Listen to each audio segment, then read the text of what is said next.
नमस्कार दोस्तों, मैं आनंद कौशल परफेक्शन आईएएस के खास कार्यक्रम ऑडियो सीरीज में आप सभी का स्वागत करता हूं। आज हम चर्चा में चल रहे काला सागर अनाज पहल के बारे में विस्तृत चर्चा करेंगे। यह विषय यूपीएससी के सामान्य अध्ययन पेपर 2 के द्विपक्षीय, क्षेत्रीय और वैश्विक समूह और भारत से संबंधित अथवा भारत को प्रभावित करने वाले करार तथा बीपीएससी के सामान्य अध्ययन पेपर 1 से संबंधित है। आइए अब जानते हैं कि ये चर्चा में क्यों है। रूस ने काला सागर अनाज निर्यात सौदे में अपनी भागीदारी समाप्त कर दी है। रूस संयुक्त राष्ट्र की मध्यस्थता वाले समझौते के कार्यान्वयन को समाप्त कर रहा है, जिसने यूक्रेनी बंदरगाहों से अनाज संबंधित खाद्य पदार्थ और उर्वरक के निर्यात की अनुमति दी थी। भारत ने काला सागर अनाज पहल को जारी रखने में संयुक्त राष्ट्र के प्रयासों के लिए समर्थन व्यक्त किया है और वर्तमान गतिरोध के शीघ्र समाधान की आशा व्यक्त करता है। संयुक्त राष्ट्र महासचिव ने भी प्रेस विज्ञप्ति जारी कर इस पर अफसोस जाहिर किया है। उन्होंने कहा है कि मुझे काला सागर पहल के कार्यान्वयन को समाप्त करने के लिए रूसी संघ के फैसले पर गहरा अफसोस है, जिसमें काला सागर के उत्तर पश्चिमी भाग में नेविगेशन के लिए रूसी सुरक्षा गारंटी को वापस लेना भी शामिल है। आइए सबसे पहले जानते हैं कि काला सागर अनाज पहल क्या है। काला सागर अनाज पहल अर्थात ब्लैक सी ग्रेन इनिशिएटिव यूक्रेन और रूस द्वारा हस्ताक्षरित एक अनाज निर्मित सौदा है तथा रूस और यूक्रेन के मध्य यूक्रेन के बंदरगाहों से अनाज और खाद्य पदार्थों के सुरक्षित परिवहन के लिए एक समझौता है। इसकी स्थापना यूक्रेन से शेष विश्व में महत्वपूर्ण खाद्य और उर्वरक निर्यात को फिर से शुरू करने के लिए की गई थी। संयुक्त राष्ट्र तुर्की द्वारा रूस और यूक्रेन के बीच इसकी मध्यस्थता की गई थी। पहल ने अनाज, अन्य खाद्य पदार्थों और अमोनिया सहित उर्वरक के निर्यात को 3 प्रमुख यूक्रेनी बंदरगाह चोर्नोमोर्स्क, ओडेसा और यूजनी या पिप्देनी से शेष विश्व में एक सुरक्षित समुद्री मानवीय गलियारे के माध्यम से फिर से शुरू करने की अनुमति दी।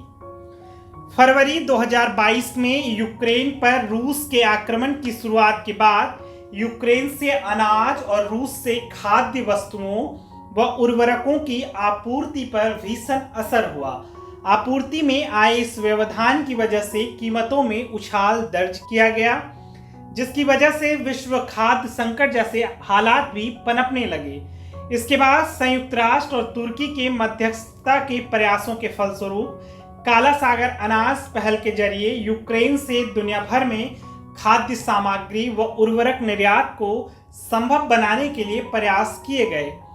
समझौते को लागू करने के लिए इस्तांबुल में संयुक्त समन्वय केंद्र स्थापित किया गया, जिसमें रूसी महासंघ, तुर्की, यूक्रेन और संयुक्त राष्ट्र के वरिष्ठ प्रतिनिधि शामिल हैं।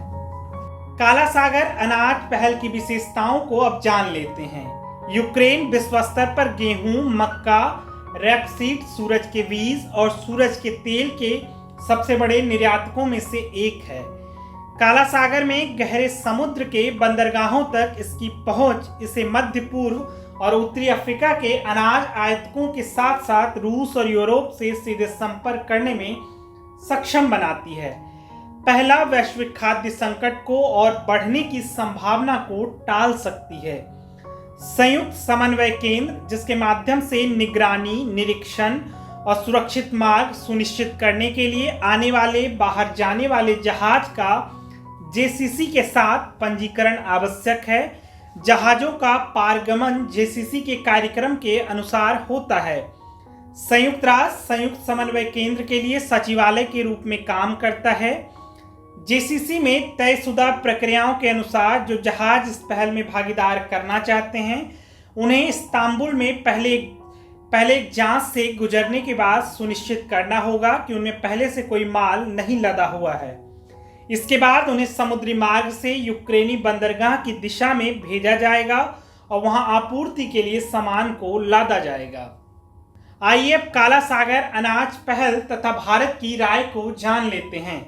मंगलवार को यूक्रेन के अस्थायी रूप से कब्जे वाले क्षेत्रों में स्थिति पर संयुक्त राष्ट्र महासभा की वार्षिक बहस को संबोधित करते हुए संयुक्त राष्ट्र में भारत के स्थायी प्रतिनिधि रुचिरा कंबोज ने कहा कि भारत ने काला सागर अनाज पहल को जारी रखने में संयुक्त राष्ट्र महासचिव के प्रयासों का समर्थन किया है और वर्तमान गतिरोध के शीघ्र समाधान की उम्मीद करते हैं। सुश्री कंबोज ने जोर देकर कहा कि यूक्रेनी संघर्ष के प्रति भारत का दृष्टिकोण जन केंद्रित रहा है। हम यूक्रेन को मानवीय सहायता प्रदान कर रहे हैं और आर्थिक संकट के तहत वैश्विक दक्षिण में हमारे कुछ पड़ोसियों को आर्थिक सहायता प्रदान कर रहे हैं, भले ही वे भोजन, ईंधन और उर्वरकों की बढ़ती लागत को देख रहे हैं। उन्होंने आगे कहा कि हमने लगातार इस बात की वकालत की है कि मानव जीवन की कीमत पर कभी भी कोई समाधान नहीं निकाला जा सकता। शत्रुता और हिंसा का बढ़ना किसी के हित में नहीं है। हमने आग्रह किया है कि शत्रुता को तत्काल समाप्त करने और स्थिति में तत्काल वापसी के लिए सभी प्रयास किए जाएंगे, बातचीत और कूटनीति के रास्ते से। आइए अब काला सागर अनाज पहल और संयुक्त राष्ट्र के मत को जान लेते हैं। संयुक्त राष्ट्र महासचिव ने अपने प्रेस वार्ता में बताया कि इस पहल ने यूक्रेनी बंदरगाहों से 32 मिलियन मीट्रिक टन से अधिक खाद्य वस्तुओं की सुरक्षित आवाजाही सुनिश्चित की है। काला सागर पहल रूसी खाद्य उत्पादकों और उर्वरकों के निर्यात को सुविधाजनक बनाने पर समझौता ज्ञापन के साथ वैश्विक खाद्य सुरक्षा के लिए जीवन रेखा और एक परेशान दुनिया में आशा की किरण रही है। उन्होंने कहा है कि ऐसे समय में जब संघर्ष, जलवायु परिवर्तन, ऊर्जा की कीमतों और अन्य कारणों से भोजन का उत्पादन और उपलब्धता बाधित हो रही है, इन समझौतों ने पिछले साल मार्च से खाद्य कीमतों को 23% से अधिक कम करने में मदद की है।